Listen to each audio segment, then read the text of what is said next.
Intel Core i7, i5, i3, i10, bahkan RTX 5090 yang baru dirilis kemarin oleh Mas Jensen itu sebenarnya sebagian kecil dari processing unit yang telah kita ketahui, yaitu CPU dengan GPU.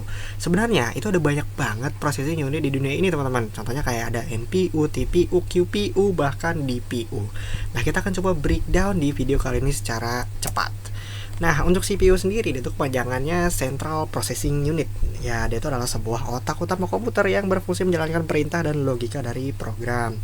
Fungsinya ya kayak untuk mengolah data, menjalankan program, menangani tugas-tugas sehari-hari kayak browsing, ngetik dokumen, sampai running aplikasi kita pakai CPU. Contohnya ya kayak yang udah kita sebutin tadi ya, ada Intel Core i7, terus AMD Ryzen, dan kawan-kawannya.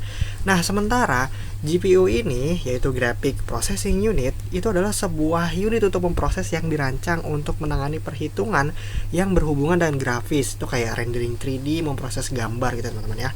Nah, untuk fungsinya sendiri itu udah pasti dia bakal memproses grafis, kemudian ada visual nih, kayak rendering game, kemudian video editing tuh. Ketika kita ingin memproses, dia bisa menggunakan GPU juga.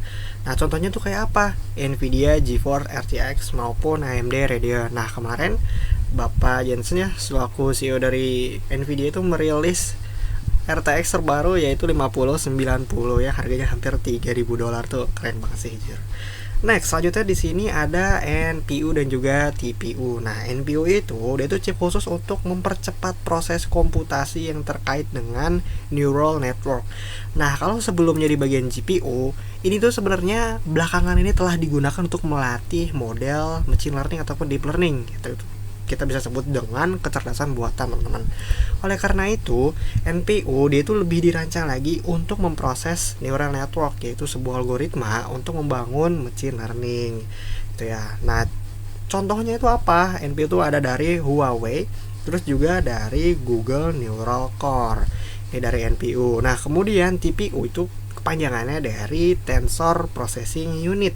Nah, dia itu jadi lebih spesifik ya, prosesor yang dirancang oleh Google untuk mempercepat operasi AI, terutama untuk tugas-tugas berbasis tensor seperti deep learning. Nah, berbasis tensor deep learning itu contohnya apa? Kayak misal pengenalan citra gambar, pengenalan citra satelit, citra medis, dan lain-lain yang berkaitan dengan gambar. Nah, dengan menggunakan TPU ini, contoh dari Google itu ya ada TPU versi keempat. Nah, itu akan lebih memaksimalkan untuk kita membuat sebuah model artificial intelligence.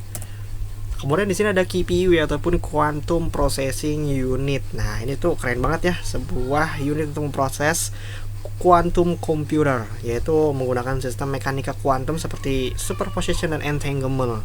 Nah, mungkin kalau kalian belajar fisika juga gitu ya, ada namanya superposisi yang dimana bit itu ya, karena bit itu bernilai 1 atau 0, sementara kalau kuantum itu dia menggunakan qubit, jadi bisa berada di posisi 0 dan 1 secara bersamaan. Terus juga ada prinsip entanglement yang kita bisa memangkas waktu komputasi. Nah, itulah sebabnya quantum computer ini bisa menyelesaikan masalah yang kompleks dengan waktu yang lebih cepat dibanding superkomputer bahkan.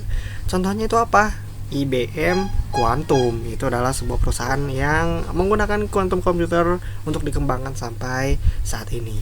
Kemudian terakhir di sini ada DPU, yaitu Data Processing Unit, prosesor yang dirancang untuk menangani tugas-tugas terkait dengan manajemen data, kemudian penyimpanan, jaringan, sampai komputasi data. Fungsinya ya untuk meningkatkan efisiensi pengolahan data di pusat data ataupun data center gitu ya. Nah, contohnya itu adalah Nvidia Bluefield DPU, itu yang paling terkenal. Nah, kira-kira processing unit apa yang teman-teman pakai di kehidupan sehari? Nah, mungkin boleh komentar di bawah. Semoga informasi dapat bermanfaat. Wassalamualaikum warahmatullahi wabarakatuh.